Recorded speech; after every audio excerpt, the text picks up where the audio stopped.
Okoro kicked his wife down the stairs. She hit the marble floor face first, a surface worth more than most people's homes. Blood on billion-dollar marble.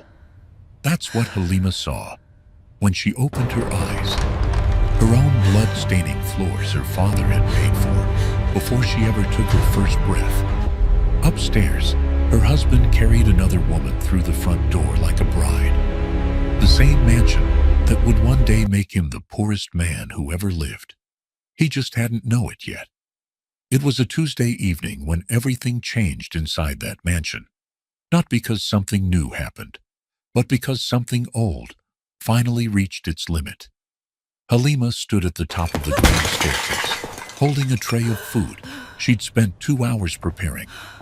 Jollof rice, peppered chicken, fried plantains on the side. The same meal Okoro used to beg her to cook, back when he still pretended to love her. She'd seasoned it the way he liked, set the plate on his favorite tray, even folded the napkin into a triangle, the way his mother taught her. She did all of this, knowing he probably wouldn't eat it. But she did it anyway, because that's who Halima was. The kind of woman who kept trying long, after the trying stopped making sense. Okoro was standing at the landing, phone pressed to his ear, laughing loud enough for the sound to bounce off the cathedral ceilings. He didn't look at her when she approached, didn't acknowledge her shadow falling across the floor beside him. She waited, patient, quiet, like she always did. She touched his arm gently, just a brush of her fingertips against his sleeve, and that was all it took. He turned on her like she'd insulted him, smacked the tray out of her hands so hard the plate shattered against the banister. Rice scattered across the marble like tiny white witnesses. Halima flinched, stepped back. But there was nowhere to go. She was already at the edge of the top step. Okoro didn't push her. He kicked her, planted his foot square against her chest, and sent her backward down 24 marble stairs. Her body hit every single one. Shoulder, spine, hip, head. She didn't scream, didn't have time. The air left her lungs on the 3rd step and never came back until she hit the floor at the bottom. She landed face first. Her forehead cracked against the marble so hard, the sound echoed through the foyer like a gunshot. Blood spread slowly beneath her face, dark red against white stone. A stain on a surface that cost more than most people's entire lives. 3 members of the house staff stood frozen in the hallway. The cook, the cleaner, the butler Okoro hired 6 months ago. Not one of them moved. Not one of them reached for a phone. They'd been trained well. Okoro had made it clear the first year of the marriage. Halima was not to be helped, not to be comforted, not to be treated like the woman of the house. She was furniture, and furniture doesn't bleed. The front door opened. Okoro straightened his shirt, smoothed his collar, walked down those same stairs like he hadn't just kicked a woman down them. He reached the foyer, stepped over Halima's body without looking down, and opened the front door wide. Brielle stepped inside like she owned the air. Red gown, diamond choker, heels that clicked against the marble with the confidence of a woman who'd already been promised everything. Okoro scooped her off her feet, lifted her into his arms, and carried her across the threshold like a bride on her wedding night. She wrapped her arms around his neck and laughed, a high, ringing sound that bounced off the chandelier above. She kissed him on the mouth, right there in the foyer. Long and slow, the kind of kiss designed to mark territory. The kind that says this is mine, and I don't care who's watching. And Halima was watching.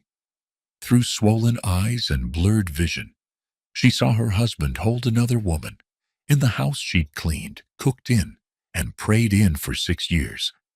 She saw it all, and she couldn't look away. Not because she wanted to see it, because her body wouldn't let her turn her head. Brielle looked down at Halima on the floor, blood still spreading, eyes barely open, and she said it like she was ordering room service. "You missed a spot." Okoro laughed. Not a chuckle, a full head-back, belly-deep laugh. Like his wife bleeding on the floor was the funniest thing he'd seen all week. Then came the voice from the hallway. Calm, measured, cold enough to freeze the walls. Vivian, Okoro's mother, walked into the foyer in a silk robe and house slippers, holding a glass of wine, like she was watching a show she'd already seen twice. She looked down at Halima, tilted her head slightly and said, "Get up and clean that before it stains. That marble is worth more than your whole village." She said it the way someone talks about weather. No emotion, no hesitation. Like a woman who had said worse things to better people and never lost a minute of sleep over any of it. This was Vivian's gift, the ability to be cruel without raising her voice, to destroy someone while sipping Merlot and adjusting her reading glasses. She had perfected it over decades, and Halima was not her first target, just her most important one. She didn't wait for a response. She turned and walked back toward the sitting room, sipping her wine like nothing in the world was wrong. Because to Vivian, nothing was. Everything was going exactly according to plan. Halima lay still for a long time. The blood on her forehead had begun to dry. Her ribs screamed with every breath. Her vision swam in and out of focus. But through all of it, through the pain, the humiliation, the emptiness, her right hand never let go of one thing, a small gold pendant hanging beneath her shirt. She gripped it like a prayer, like a lifeline, like it was the only thing in the world keeping her heart from giving up entirely.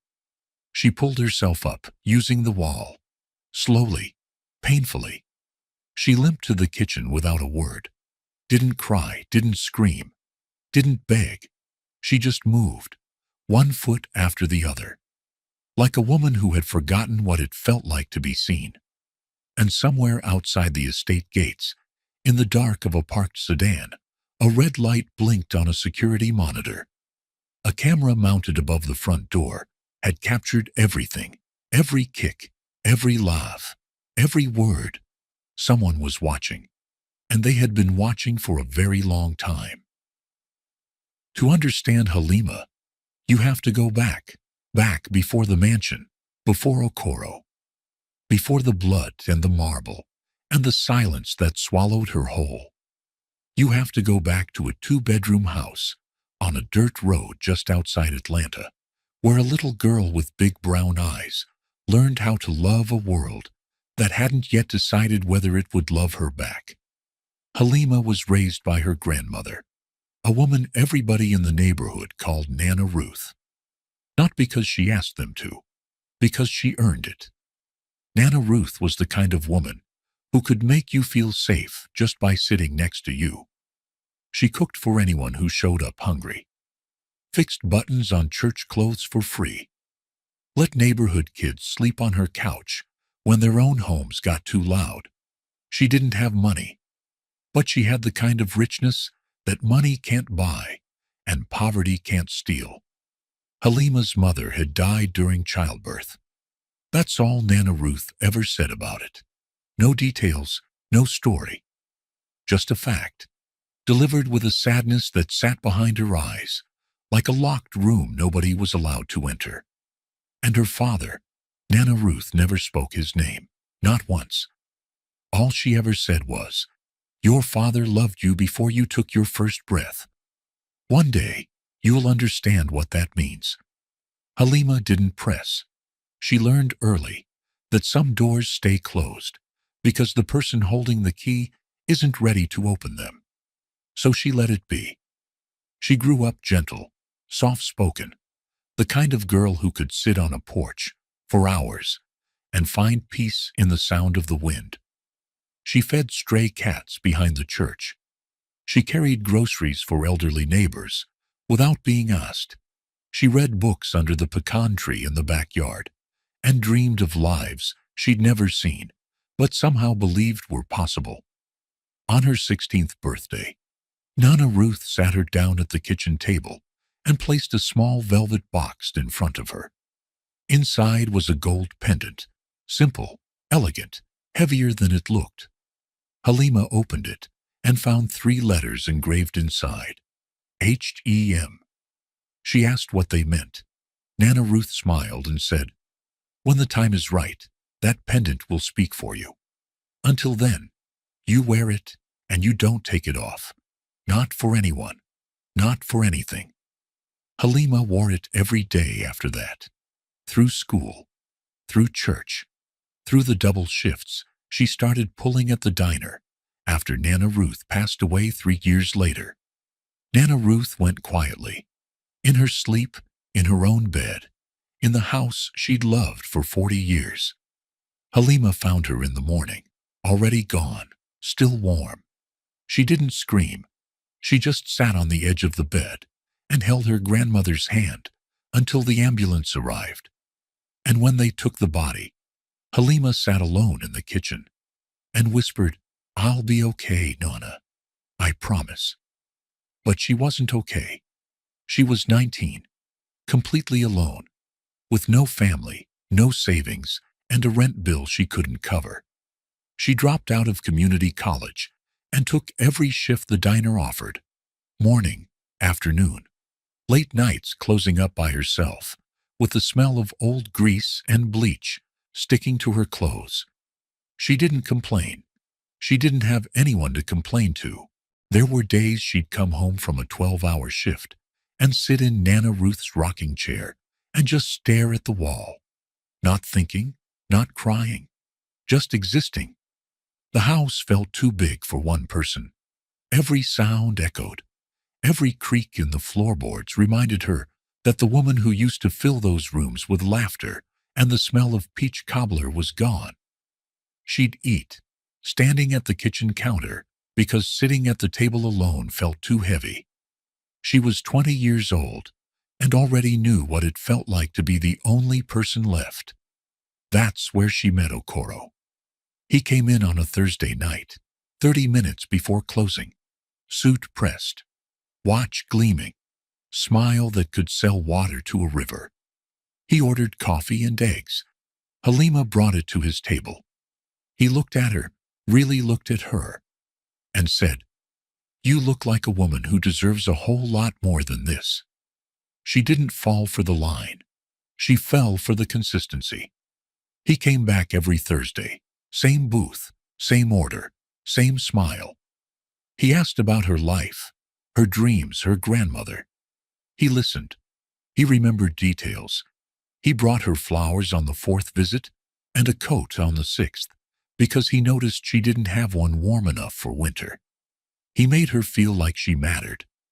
And for a woman who had spent most of her life being invisible, that feeling was more powerful than any diamond he could have put on her finger. They married within a year. Small ceremony, courthouse steps. Halima wore a white sundress and the gold pendant around her neck. Okoro moved her into the mansion the same week. He told her it was a family investment property, something his people had held for years. She didn't question it. She was just grateful to have a home again. A real home. With walls that didn't shake when trucks passed, and a roof that didn't leak when it rained. The mansion took her breath away the first time she walked through the front door. 20-foot ceilings, marble floors that reflected her face back at her like still water. A staircase that curved upward like something out of a movie she'd watched on Nana Ruth's old television set. She stood in the foyer with her one suitcase and her white sundress and her gold pendant, and thought, for the first time in her life, that maybe the world had finally decided to be kind to her. She ran her fingers along the banister and whispered to herself, "Nana, you should see this place." She didn't know yet that Nana had already seen it, that Nana had known about it all along. She didn't know that the man who'd swept her off her feet had been sent to find her. She didn't know the mansion was never his. and she didn't know that the pendant around her neck held the answer to every question she'd never thought to ask. The first 2 years of the marriage were tolerable. Okoro wasn't warm, but he wasn't cruel either. He was distant, controlled, the kind of husband who provided shelter but withheld sunlight. He gave Halima the house, but not a single room to call her own. He gave her food, but never sat across the table from her to share it. He gave her his last name, but never once made her feel like she belonged to anything real. By year 3, the mask started slipping. He stopped coming home at normal hours, stopped pretending to care whether she'd eaten, started locking doors inside the house, the study, the master bedroom, the second-floor office. Halima didn't argue. She adapted. She found corners of the mansion where she could be alone without feeling abandoned, which is a skill only people who've been neglected long enough learn how to master. Then Brielle arrived. Okoro introduced her as a business associate. She showed up for dinner one night in a dress that left very little to the imagination and a confidence that made it clear she wasn't there to talk about spreadsheets. Halima served the meal. Brielle didn't thank her. Okoro didn't introduce her as his wife. He introduced her as the woman who handles the house. That was the night Halima understood. Not suspected, not wondered, understood. Her husband had brought another woman into their home and erased her from the introduction. She went to bed that night, holding the pendant so tight it left an imprint in her palm. Within 6 months, Brielle had moved into the master bedroom. Halima was relocated to a small room near the kitchen, a servant's quarter with a single bed, a lamp, and a window that faced the dumpsters behind the estate. Okoro told her it was temporary, that the bedroom was being renovated. She knew it was a lie, but she had nowhere to go and no one to call. So she stayed, because sometimes staying isn't about strength or weakness. It's about running out of places to run. Brielle redecorated the master suite, changed the curtains, replaced the sheets, hung her clothes in the closet where Halima's dresses used to be. She threw parties in the main hall every other weekend, loud, lavish, dripping with excess. She introduced herself to every guest as Mrs. Okoro. And at every single one of those parties, Halima carried the drink trays. Nobody asked who she was. Nobody looked at her twice. She was invisible in a house that should have been her throne. One night, during one of those parties, a guest spilled red wine on the hallway carpet. Brielle snapped her fingers and pointed at Halima across the room without even turning around. "Clean that up." The guest, a woman in a silk dress and pearl earrings, looked at Halima with pity. She opened her mouth to say something, but Brielle cut her off with a laugh and said, "Don't worry about her. She's just the help. She doesn't mind." Halima got on her knees and scrubbed the stain out of the carpet while 200 people stepped around her like she was part of the furniture. There were nights she sat in her small room and wondered if she had done something to deserve this, if somewhere along the way she had made a choice that led her here. To this room, to this silence, to this slow erasure of everything she used to be. She searched her own memory for the mistake. She never found one, because there wasn't one. Some people aren't punished for what they did wrong. They're punished for what they have that someone else wants. But behind all of this, behind Brielle's diamond earrings and Okoro's casual cruelty, there was someone pulling the strings, and her name was Vivian. Okoro's mother was not a foolish woman. She was calculating, patient, and dangerously well-informed. Years before the marriage, Vivian had come across something she was never supposed to find. A legal document linking the mansion to a blind trust. The beneficiary's last name wasn't Okoro. It was Maddox. And when Vivian dug deeper, she found a trail that led to a girl in a diner outside Atlanta with a gold pendant and no idea who her father was. Vivian told Okoro to pursue her. She planned every move, the Thursday visits, the flowers, the coat, the courthouse wedding. She turned her own son into a weapon, aimed at a woman who had never done anything to deserve it. And Brielle was Vivian's niece. The affair wasn't passion, it was strategy. A way to break Halima down, so completely that she'd sign anything placed in front of her, just to make the pain stop. Vivian had done the math years ago. The mansion alone was worth more than most corporations.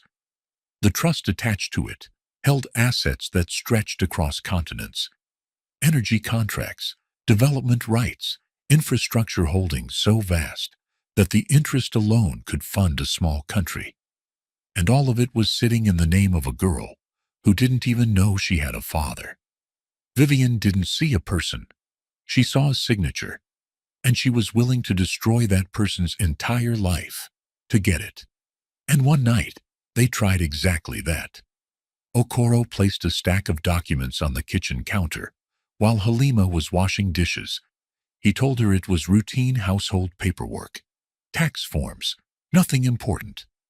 He pushed a pen toward her and said, "Sign at the bottom." All 3 pages. Halima picked up the papers. She couldn't understand most of the legal language, but one phrase caught her eye. Transfer of beneficial interest. She didn't know what it meant, but something inside her, something that sounded like Nana Ruth's voice, told her not to sign. She set the papers down and said quietly, "I need to think about it." Okoro's jaw tightened. He grabbed her wrist and squeezed until she winced. "You don't get to think. You sign." Vivian stepped into the kitchen, like she'd been waiting just outside the door. She looked at Halima with eyes that had never once contained warmth, and said, "You'll sign by the morning, or you'll leave this house with nothing. Not even that little necklace you're always clutching." Halima didn't answer. She pulled her wrist free, walked to her small room near the kitchen, and closed the door. She sat on the edge of the bed, hands trembling, tears running down her cheeks without sound. She held the pendant and whispered into the dark, "Nana, I don't know what to do." The pendant felt warm against her palm, not from body heat, from something else, something she couldn't explain and didn't try to. It was the only thing in the world that had never been taken from her. Every ring Okoro had given her was fake. Every promise he'd made was performance. But this pendant, this small, heavy piece of gold, with 3 letters she still didn't understand, was real. It had always been real. And somewhere deep inside her, in a place the pain hadn't reached yet, she knew it was trying to tell her something. She didn't sleep that night. She sat with her back against the wall, knees to her chest, watching the moonlight crawl across the floor. She had been beaten, humiliated, erased from her own marriage. She had been turned into a ghost in a house full of people who saw right through her. And she had no idea, not even a whisper of a suspicion, that the house they were trying to steal from her had been built by the man who loved her before she ever took her first breath. Outside the estate, that same black sedan sat parked beyond the gate. The man inside made a single phone call.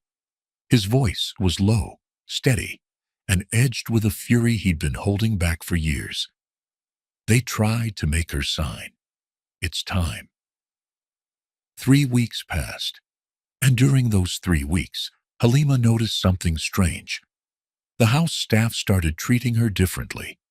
Not kindly, that would have been too obvious, but carefully. The cook left food for her without being asked. The cleaners stopped ignoring her in the hallways. Small things, quiet things. The kind of shifts that only someone who'd been invisible for years would notice.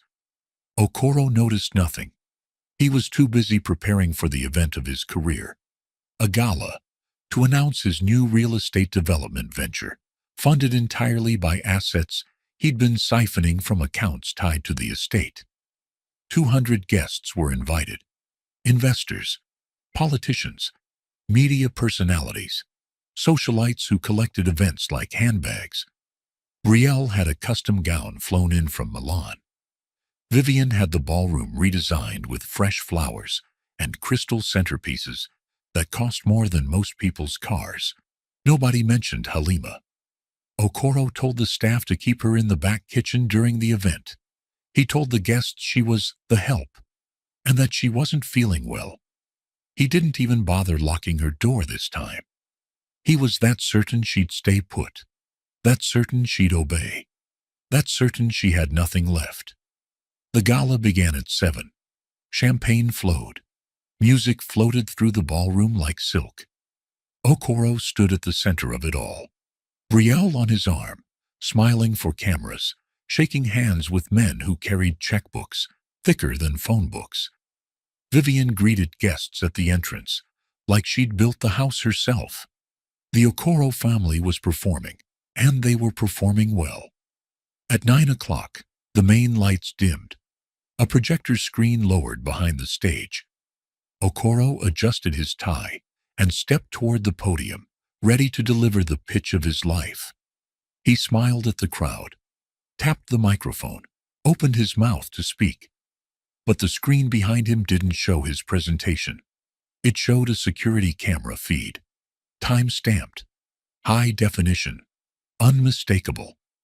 The footage played without warning, Okoro kicking Halima down the staircase, her body hitting every step, her face cracking against the marble, blood spreading across the floor, the staff standing frozen, Okoro stepping over her body, carrying Brielle through the front door, Brielle looking down and saying, "You missed a spot."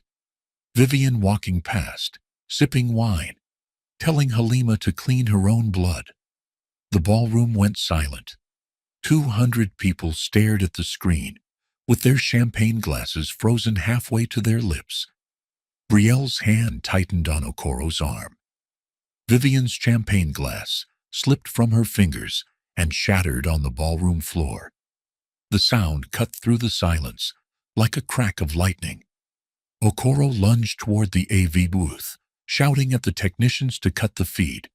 But the footage kept playing, over and over, a loop. Every kick, every laugh, every word, burned into the eyes of every person in that room. Then the front doors of the ballroom opened wide, both of them, slowly, like the house itself was exhaling. Halima walked in, but not the Halima they knew, not the woman in the plain scarf and house clothes, not the woman who carried drink trays and cleaned floors and lived in a room next to the kitchen. This Halima wore a white gown that caught the chandelier light like liquid silver. Her hair was down, falling past her shoulders in soft waves. Her posture was straight, her eyes were clear, and the gold pendant on her chest gleamed like it had been waiting its whole life for this moment. She walked slowly, deliberately, every step measured like a heartbeat. The guests who were still seated turned their heads and stared. Some of them recognized her face from the security footage that had just played on the screen behind them. The woman on the floor, the woman covered in blood, the woman they'd been told was the help. Now she was walking through the same room, in a gown that cost more than their cars. And she wasn't trembling. She wasn't crying. She was calm in a way that only people who've already survived the worst can be. Beside her walked a man no one in that room expected to see. Tall, distinguished, silver at his temples. A three-piece suit, cut so precise, it looked like it had been stitched by angels. His name was Elijah Maddox. And if you knew anything about the financial world, anything at all, you knew that name the way you know the sound of thunder. You don't need to see it to know it's powerful. Elijah Maddox was a trillionaire, not a billionaire with good press. A trillionaire. The kind of wealth that doesn't show up in magazines because it doesn't need to. He owned infrastructure across 3 continents, energy grids, shipping lines, entire city blocks and capitals most people couldn't point to on a map. And he walked into that ballroom beside Halima, like she was the only person in the room who mattered. Because to him, she was. The room didn't breathe. Nobody moved. Nobody whispered. The only sound was the click of Halima's heels on the marble floor. The same marble her blood had stained 3 weeks earlier. Elijah stepped to the microphone. Okoro was frozen at the edge of the stage, mouth open, hands trembling. Brielle had already taken 2 steps back. Vivian hadn't moved at all, but her face had turned the color of ash. Elijah spoke calmly, the way a man speaks when he's been holding his words for 31 years and finally gets to say them out loud. My name is Elijah Maddox. I built this mansion 31 years ago, the year my daughter was born. Every tile, every wall, every blade of grass on this property belongs to her. It has always belonged to her. Her name is Halima Eloise Maddox. The initials engraved inside that pendant, H-E-M, are hers. He paused. Let the silence hold. Then he turned and looked directly at Okoro. Not with anger, not with violence, with something far worse, certainty. You've been living in my daughter's house, eating food bought with her inheritance, sleeping under a roof I paid for with my own hands, and you put your hands on her in it. Halima stepped forward. This time it wasn't hesitation. It was certainty. Her eyes locked on Okoro. You didn't just break my body, she said, her voice steady enough to silence the entire room. You tried to erase me. A pause. Heavy. I cooked for you. I waited for you. I loved you when you had nothing worth loving. She took another step closer. And you kicked me like I was nothing, in a house that was never yours. Okoro's lips trembled. Halima didn't raise her voice. She didn't need to. You called me the help, she said. A faint, almost bitter smile touched her lips. But tonight, you finally understand something. She tilted her head slightly. You were the guest, pretending to be the owner. Silence, cold, complete, final. Okoro's lips moved, but no sound came out. He looked like a man watching his entire life unravel in real time, realizing there was no thread left to pull to stop it. Halima stepped forward again, but this time she wasn't looking at him. Her eyes found Vivian, calm, clear, unshaken. I didn't know who I was, she said softly. But you did, Vivian. A pause. You knew the whole time.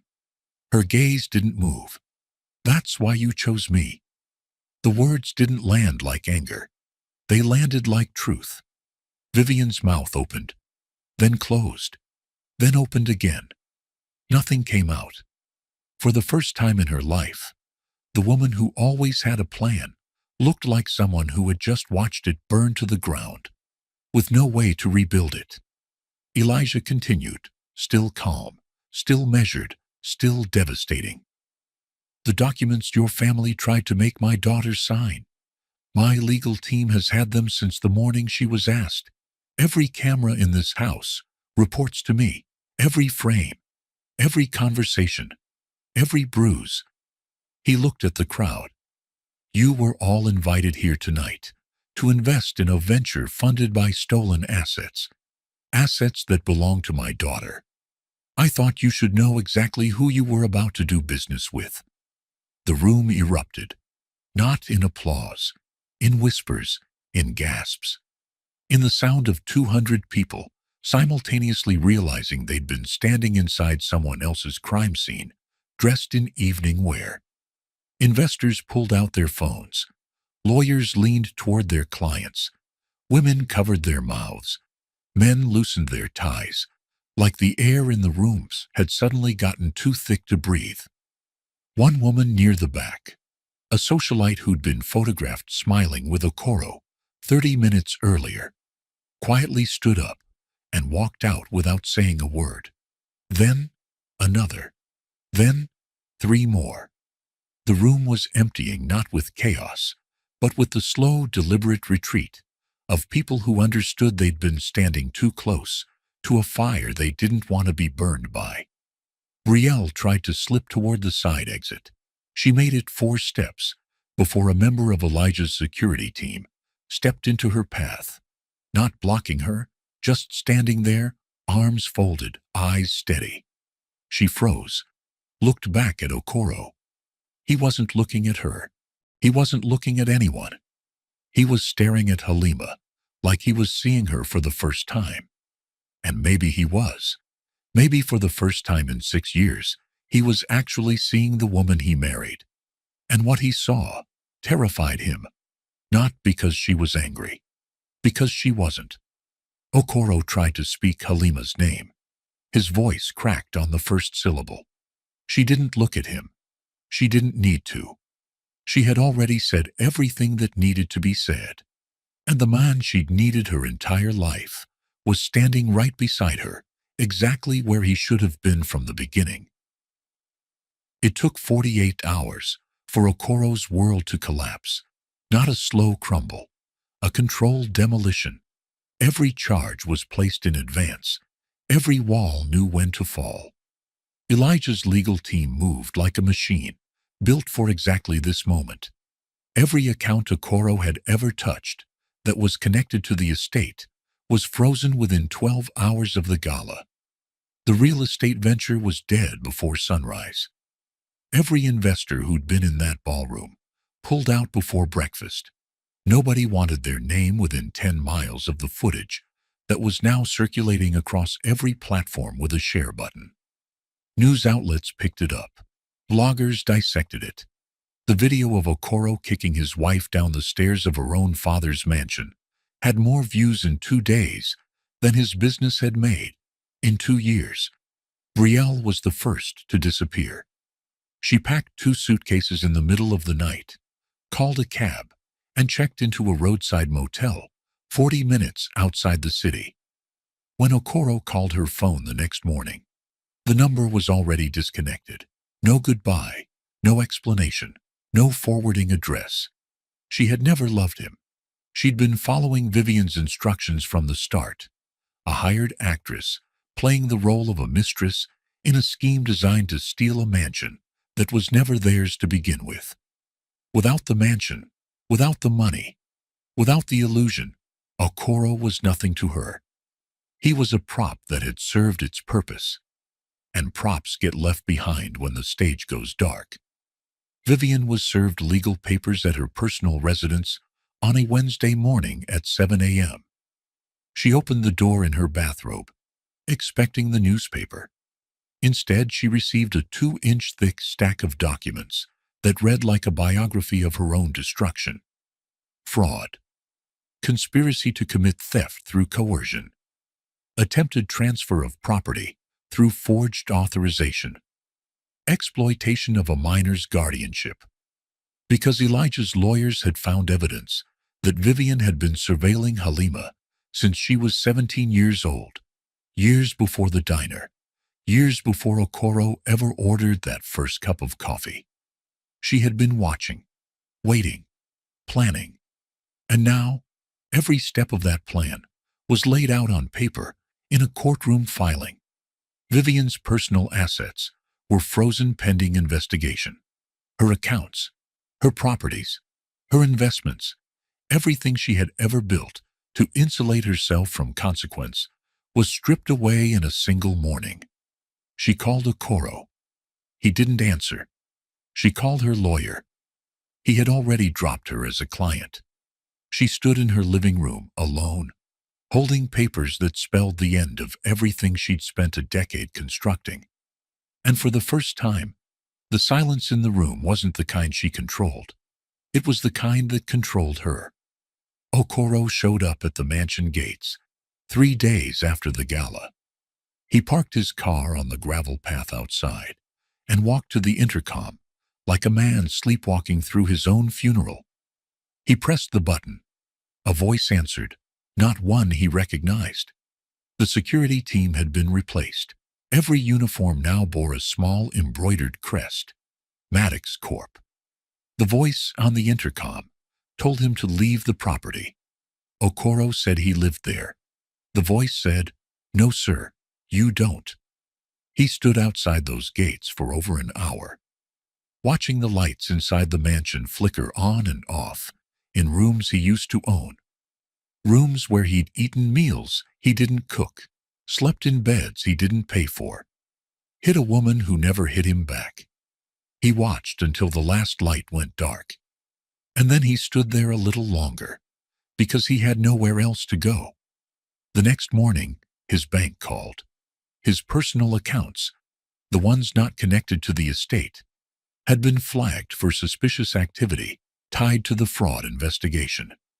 His credit cards were frozen. His car was leased through a company that pulled the contract the moment the gala footage hit the news. He was standing on a sidewalk by noon, with a phone that was about to be disconnected and a wallet full of cards that didn't work. 6 years ago, he had walked into a diner and told a young woman she deserved more than the life she was living. Now, he was living the life he'd pretended to rescue her from. No wife, no mistress, no mansion, no investors, no mother to fix things, no backup plan, no lie left to tell, just a man standing on the wrong side of a gate he never should have been inside in the first place, finally understanding what it feels like to be locked out of a life that was never his. 3 weeks later, the noise had died down. The news cycle had moved on. The lawyers were still working, but quietly now, behind closed doors, in rooms where justice moved slowly but surely. And Halima had done the one thing nobody expected. Elijah offered her everything. Penthouses in Manhattan, a villa in the south of France, a corner office in the Maddox Corp. Headquarters with her name on the door, and a view that stretched across the skyline like a promise. He offered her the life she'd been denied, the life she'd been born into but never got to live. She said no. Not out of stubbornness, not out of pride, out of something deeper than both. She chose the 2-bedroom house, Nana Ruth's house, the one with the creaky porch and the pecan tree in the backyard, and the kitchen that still smelled faintly of cinnamon and butter, even after all these years. She had it restored. New roof, new paint, same bones. She kept the furniture exactly where Nana Ruth had placed it. The rocking chair by the window, the kitchen table with the chipped edge, the shelf of photo albums she hadn't opened in years. Elijah didn't argue. He understood. He'd spent 31 years watching from a distance, protecting a daughter he couldn't raise, funding a trust she didn't know about, placing cameras in a mansion he'd built with his own money just to make sure she'd be safe inside it. He'd sent Nana Ruth the pendant, the year Halima was born, with a note that read, "Give this to her when she's old enough to wear it. I'll find her when she's ready." The reason he'd stayed away was something Halima learned slowly, over quiet dinners in Nana Ruth's restored kitchen. Elijah told her the truth, piece by piece, how her mother's death had broken something inside him that took years to heal, how he'd built his empire, not out of ambition, but out of grief, pouring every ounce of love he couldn't give his daughter into work that would one day provide for her. How he'd placed her with Nana Ruth, because Nana Ruth was the only person in the world he trusted with the thing that mattered most. How he'd watched every birthday from a distance, every school play, every Sunday she walked to church holding Nana Ruth's hand. He'd been there, always, just never close enough to touch. Nana Ruth had kept that promise. Even in death she'd kept it. The pendant had stayed around Halima's neck, through every storm, every betrayal, every night spent crying in a room, near a kitchen, in a house that should have been her castle. And now, for the first time, Halima understood what those 3 letters meant. H-E-M, Halima Eloise Maddox. Her name, her full name, the one she'd been carrying against her chest her entire life, without knowing it. She sat at Nana Ruth's kitchen table on a Sunday morning, with the pendant open in her palm.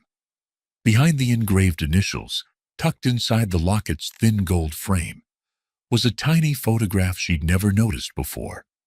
A young man, tall, strong, eyes full of something that looked like grief and joy tangled together, holding a newborn baby girl wrapped in a white blanket. On the back of the photograph, in faded ink, 5 words, "I will find you, always." Halima closed her hand around the pendant and held it against her heart. She didn't cry. She'd cried enough. She just sat there breathing, feeling the weight of a love that had never left her, even when she thought she had no one. Even when the world treated her like she was nothing. Even when the man she married tried to erase her from her own story. She placed the pendant on Nana Ruth's nightstand, beside a framed photograph of her grandmother, smiling in the garden with dirt on her hands and light in her eyes. Halima whispered, "You kept his promise, Nana. You kept it the whole time." She stepped outside onto the porch. The sun was setting behind the tree line, painting the sky in shades of amber and violet that no artist could ever get right. The air smelled like cut grass and warm earth. A neighbor's kid was riding a bicycle down the road, laughing at something only children find funny. Somewhere down the street, someone was grilling. Life was happening. Simple, ordinary, beautiful life. The kind Halima had been too busy surviving to notice. She sat down in Nana Ruth's rocking chair, the same chair her grandmother had sat in every evening for 40 years. She leaned back. She breathed in deep. And for the first time in as long as she could remember, she didn't feel the need to hold on to anything. Not the pendant, not the pain, not the memories of marble floors and broken stairs and a husband who never deserved her name. Elijah came by every Sunday now. He'd pull up in a car that cost more than the houses on either side of the street combined, step out in his tailored suit, and sit on the porch beside her like it was the most natural thing in the world. He didn't try to fill the years they'd missed with words. He just sat there. Sometimes they talked. Sometimes they didn't. Sometimes Halima would tell him something about Nana Ruth, and his eyes would get glassy, and he'd look away toward the pecan tree, like he was trying to hold something together inside his chest. He was learning how to be her father, and she was learning how to let him. She didn't look back at the mansion. She didn't need to. Everything it had taken from her meant nothing now. She sat on her grandmother's porch, in the same chair Nana Ruth had loved, in the only place that had ever truly held her without asking her to become someone else. And for the first time in her life, she was at peace. Inside, on the nightstand beside Nana Ruth's photograph, the gold pendant caught the last light of the setting sun. It glowed for a moment, warm, steady, certain, like it had always known how this story would end. Then the light faded, and the room went still. Some people will try to break you inside the very life that was meant for you. But what is truly yours will find its way back, no matter who tries to take it.